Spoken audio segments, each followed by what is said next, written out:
Hello world, I'm Chris Pirillo, and you're watching another live edition of the LockerGnome Daily Report, or TLDR for short, your daily dose of geek news, reviews, and answers that you can use like an answer to the question, is today an AMA? Well, yes and no. Yes, because it's a Monday, and I generally answer people's questions as posted to the open AMA thread on Facebook, but no, because we did something stupid, and we prompted you to ask me anything on LockerGnome's Facebook page, and only a few of you saw it.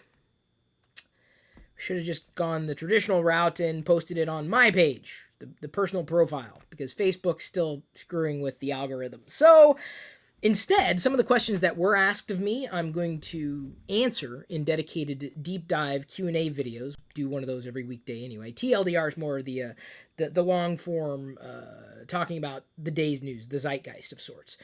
So thank you for asking the questions that you have. Some of them, or most of them, will be answered in upcoming Q&A videos, deeper dives. And thank you, by the way, for paying attention, too. I was a little late in this live stream. Yes, this is being streamed live. It's also simulcast into a podcast on SoundCloud. If you subscribe to that, that's awesome as well. The challenge, as I just spoke to in today's Q&A video, is for people in my position who produce video related to a question, and done in such a way that it's a question that's valuable potentially over time. It could be a question that's only valuable for a short period of time.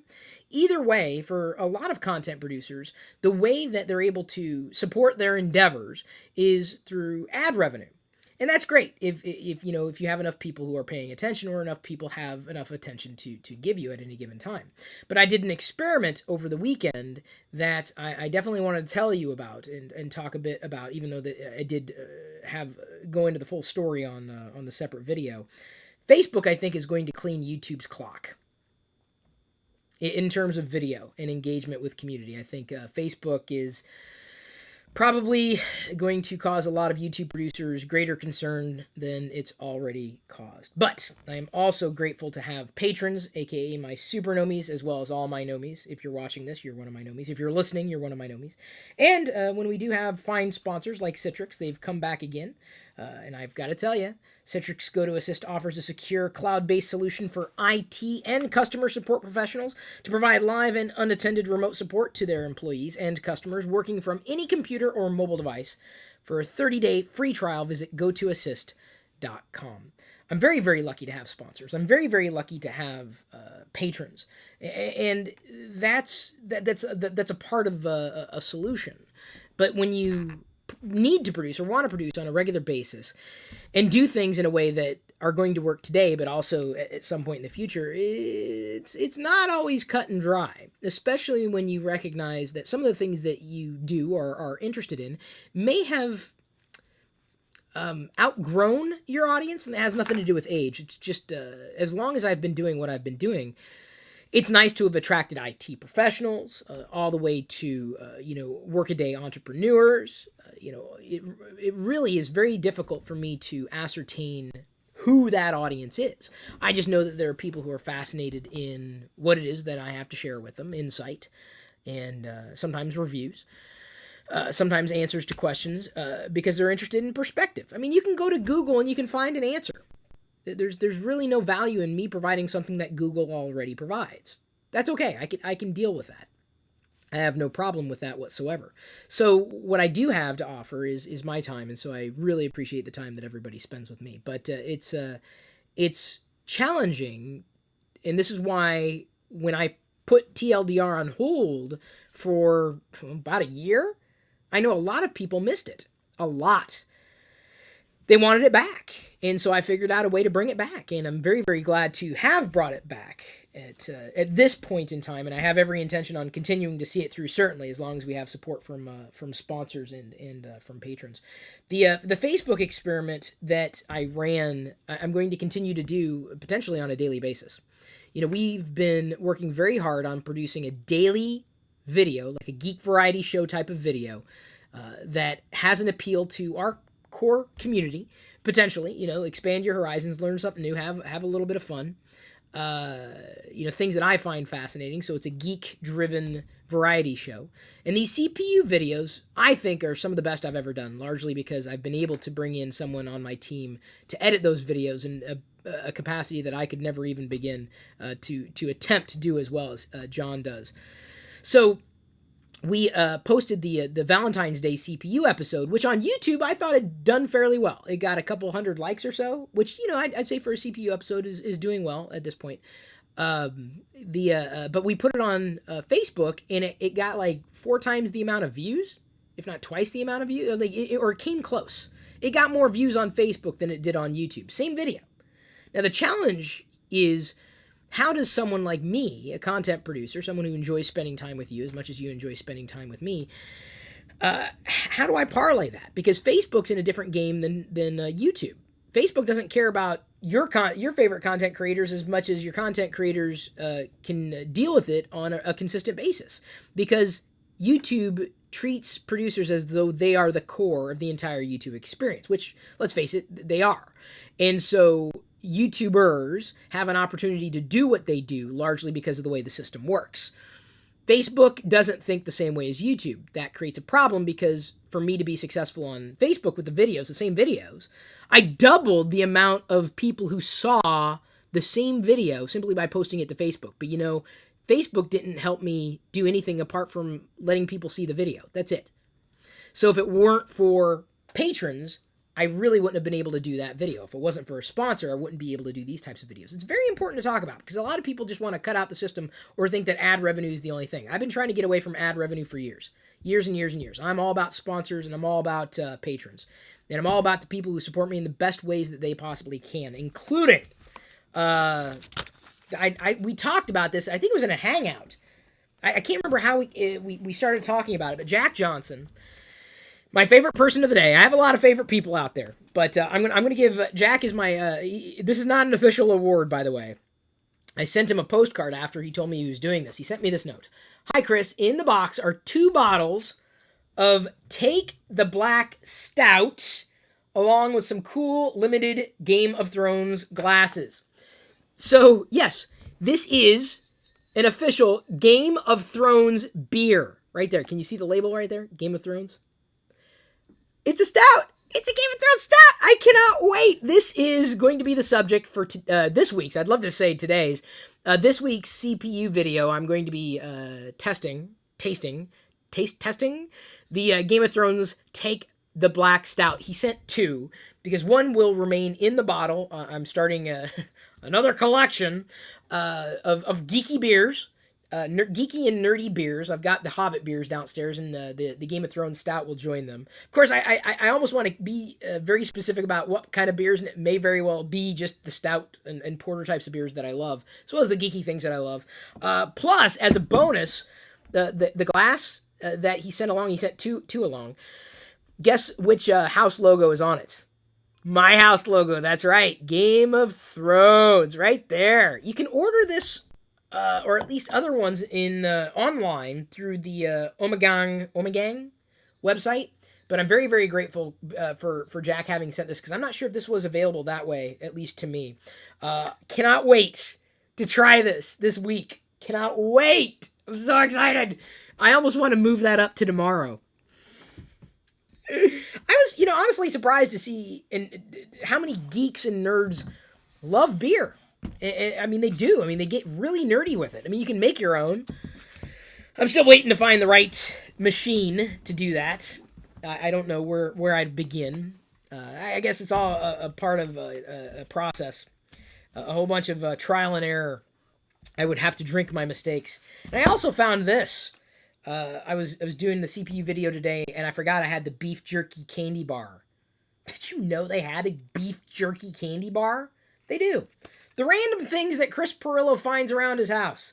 There's a little, here, this thing right here. Do you know what this is? If you don't know what this is, wow.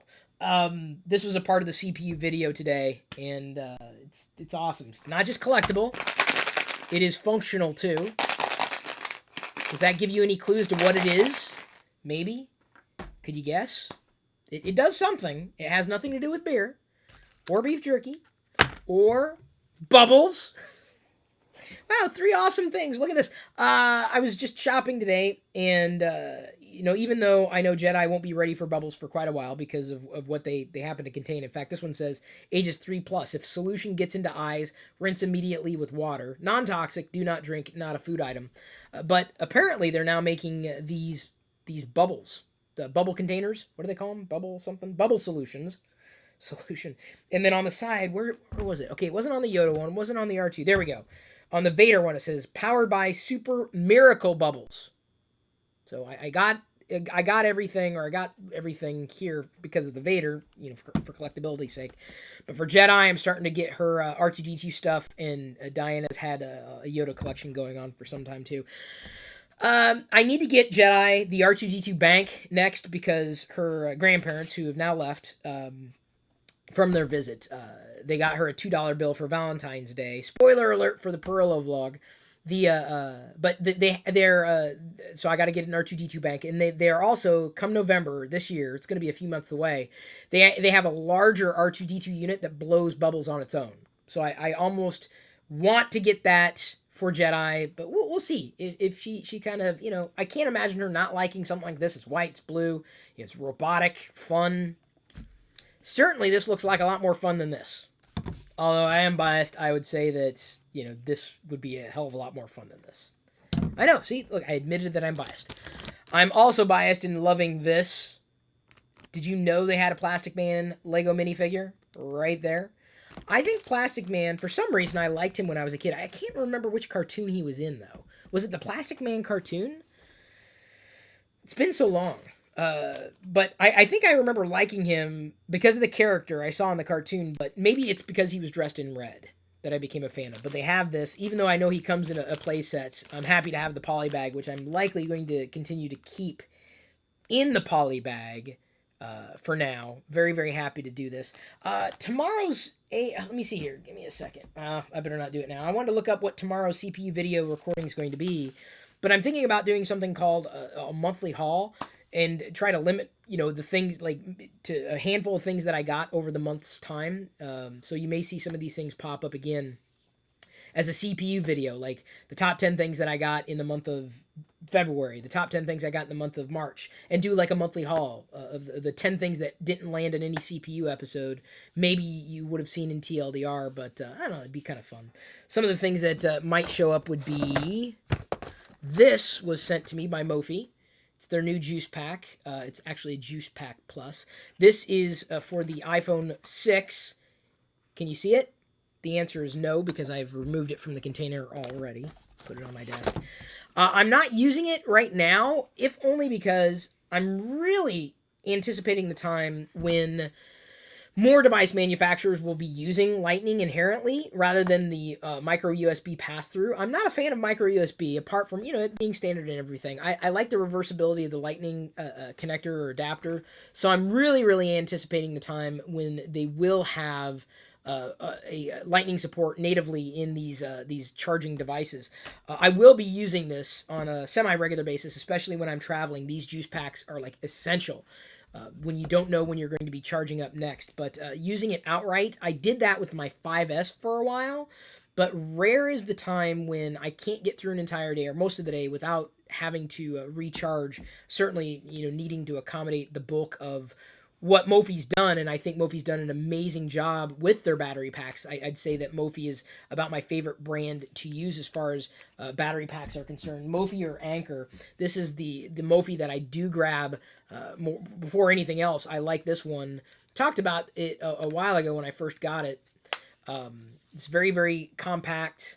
It'll charge the phone back from 20% or so. I can go back to a full charge with this.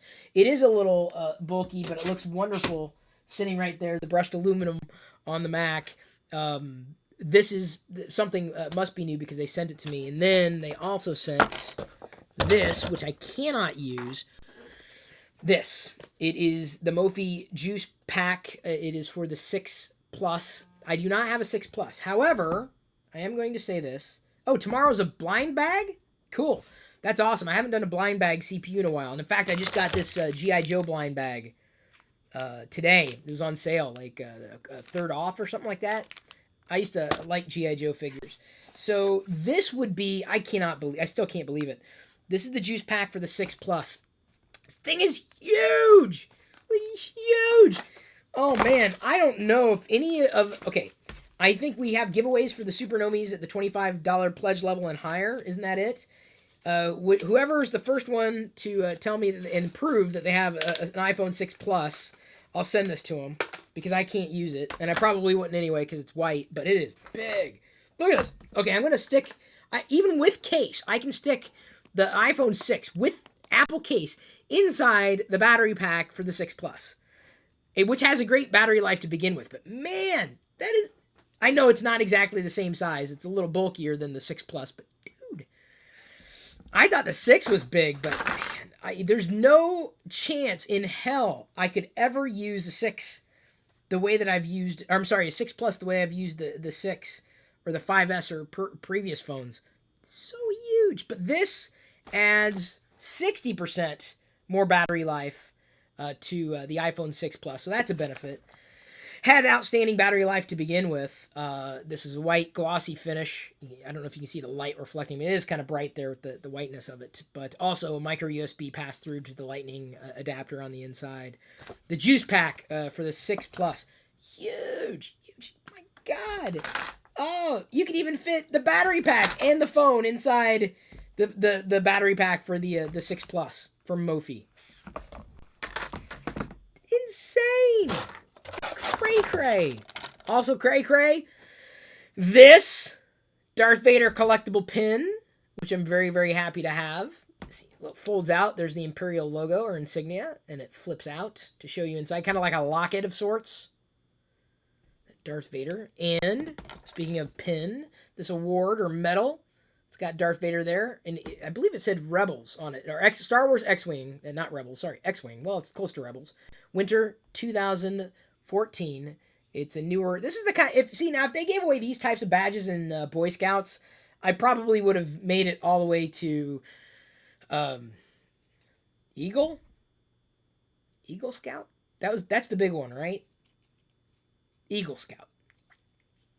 Something like that. I showed the C3PO gingerbread pin a few weeks ago when Liana and Justin gave it to us, but I went and found this one. The Darth Vader gingerbread pin. Of course. It's natural that I was going to have this. And I'm very, very happy to have that as well. Happy to have all of these things. Some of the things that I have, like this juice pack, will, still be usable for some time, for the next few months or so, until the next iPhone likely comes out. Maybe the next iPhone will be like this, or I may actually be upgrading to the 6 Plus or the 6S Plus or whatever the next gen is. I don't know yet. I haven't made up my mind because I don't know what it's going to be. But I'm excited to find out. This is so big. Oh my God. Let's see if I can get this in my pocket. Hang on. Yeah, I can still get it in my pocket. I'd probably want to have my 6 Plus into something like this, if only so I didn't bend it. I'd worry about that.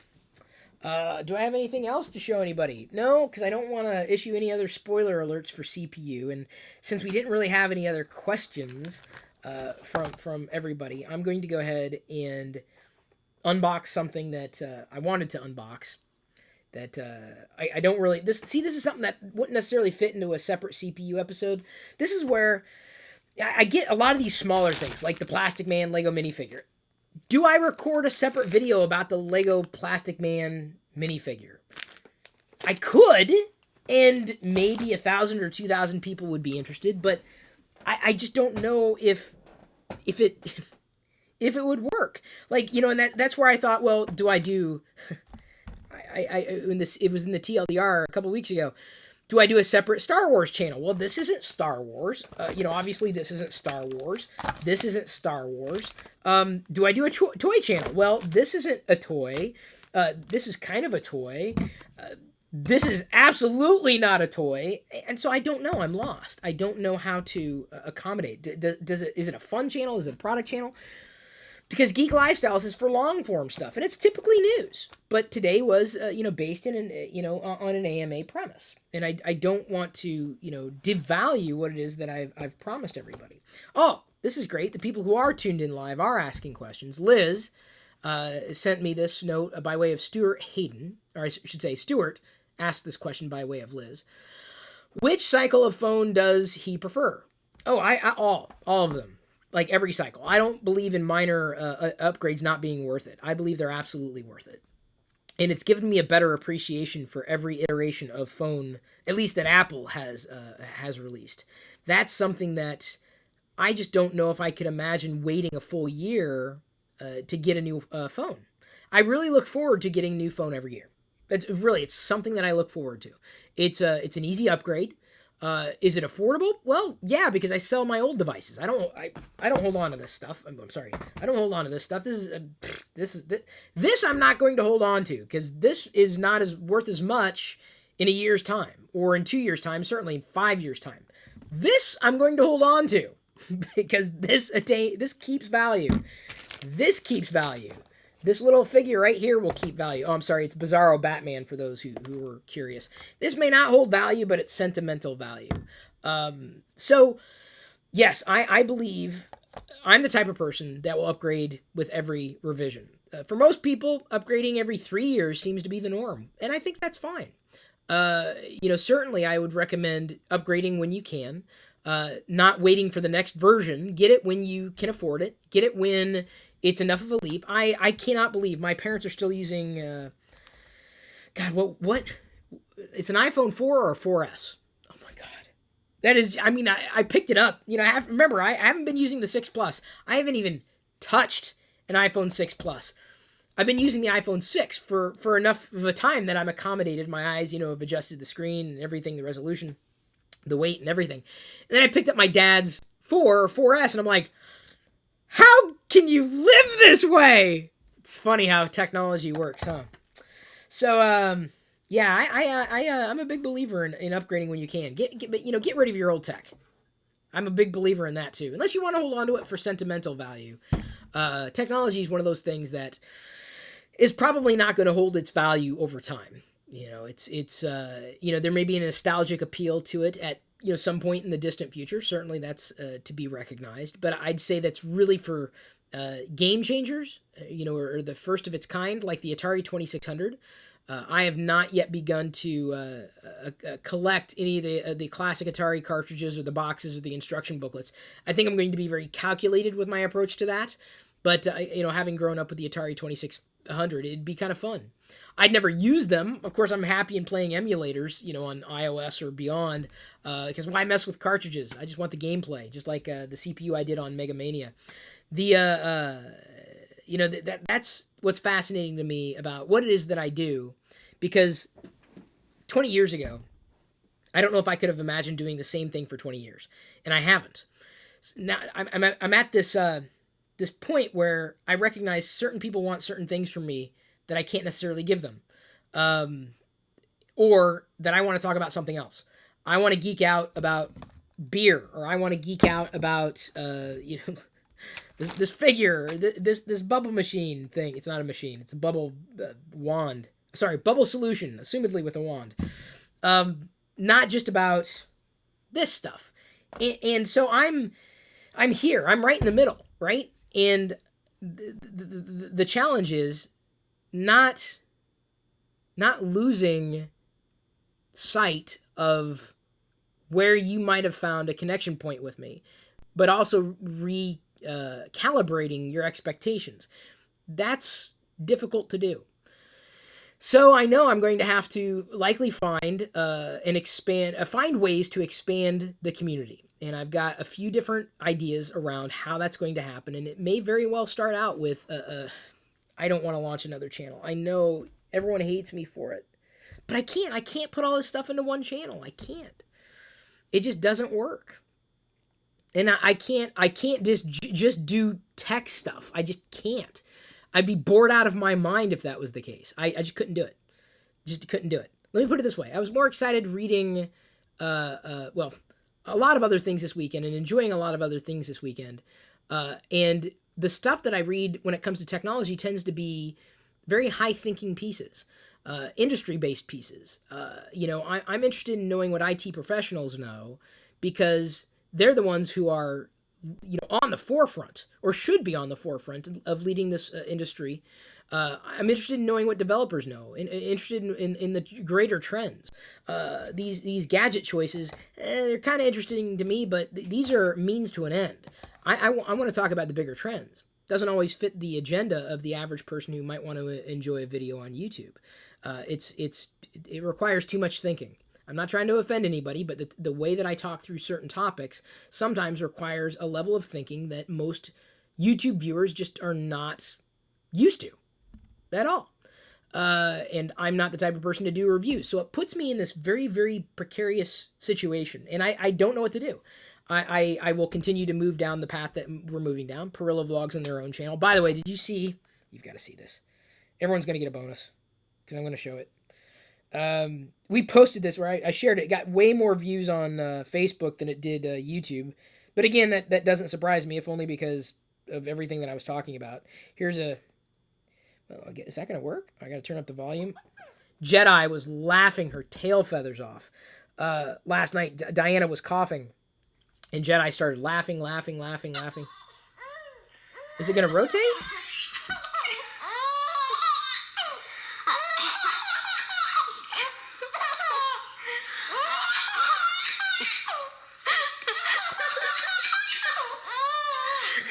Okay. Hang on. Done. You got to see you do have to see the video. It's funny. I'm not just saying that. I'd laugh if I was watching someone else's baby giggle like that. So, I mean, where do I put that video? Oh, things that I wrestle with on Mondays and over weekends and on TLDR days when there are no questions to answer. Chris makes up everything else. So, I am giving serious thought in terms of what I can do to better approach what it is that I'm trying to do, because YouTube does an absolutely horrific job at it. Absolutely horrific, because you subscribe to someone typically because of the kind of content that they're doing, not necessarily because of who they are. So it's a problem, because I'm father, entrepreneur, technologist, geek, nerd, collector, toy lover, Star Wars guy, all these things, I'm interested in all these things. So that's the idea behind the CPU reboot, which I hope everybody's watching, because I find that that's some of the better things that I've done. And that is how I'm trying to accommodate all these various pieces of me into a format that I think is going to be fun, that's useful, because some people had no idea that certain things like this existed until they see the video and they do research. I'm looking to connect with people who want to connect with me, not just connect with me because we share a certain passion or interest. And it's a challenge. So this is why, as much as, I know people on my team are going, no, God, dear God, no, don't launch something else. I kind of have to. And I just don't know how that's going to work. YouTube doesn't make it easy. I've thought about a dedicated toy thing. I've thought about a dedicated Star Wars thing. I've thought about it, or whether if a toy or fun thing. I don't know. I just don't have the answers to those questions, and I apologize for not having those answers, because I know you expect those answers from me. It's a struggle. It really is. It's a struggle to be me in the way that people need me to be. That's the frustration that's currently on my mind. Another frustration, Agent Carter. I got to wait for tomorrow, or till tomorrow, to see the new episode. And Agents of S.H.I.E.L.D., I'm now caught up. Cannot wait for that new episode, if only because I'm really latching on to the Marvel Cinematic Universe. If anything, I'm not a Marvel fan as much as I am a Marvel Cinematic Universe fan. I really, really like that. Now, I don't know if comic books are considered part of the MCU or not. I'd have to find out. So... Liz says that apparently I did a good job. Everyone in the chat was happy. Well, that's all I needed to know. If my patrons are happy, then I'm happy. I'm doing my best to be a better or best Chris Pirillo for you in doing everything that I'm doing and trying to figure out how to do it better. I just got to do a lot more thinking, and I just don't know what it's going to be. The next Geeky Creature should be released tomorrow. Stay tuned for that, geekycreatures.com. Just trial and error, just trying things in seeing what sticks. Thanks again for paying attention. I'm going to roll into the patron hangout now. Thank you for joining me. I do appreciate all the time that you spend, and hopefully this was, not a colossal period. I hope this was not a period of time that you feel that you wanted something that I couldn't give you. Did that make any sense? I didn't have any questions to answer. What do you want me to do? I can't pull them out of my butt. Or I could. but you do not want to hear me answer questions that came out of my butt, okay? Just going to be honest with you. That's what I try to do on Monday. Maybe you don't want to do AMAs. Maybe you're tired of asking questions, at which point, fine, I can move on. I can do something else. It's not a big deal. I can go back to regular news stuff. I can do that. I'm happy to do that. Plenty of news to cover. Thank you for giving me your time. I do appreciate it no matter who you are. I love you, but at this point, I'm going to leave you to your own devices.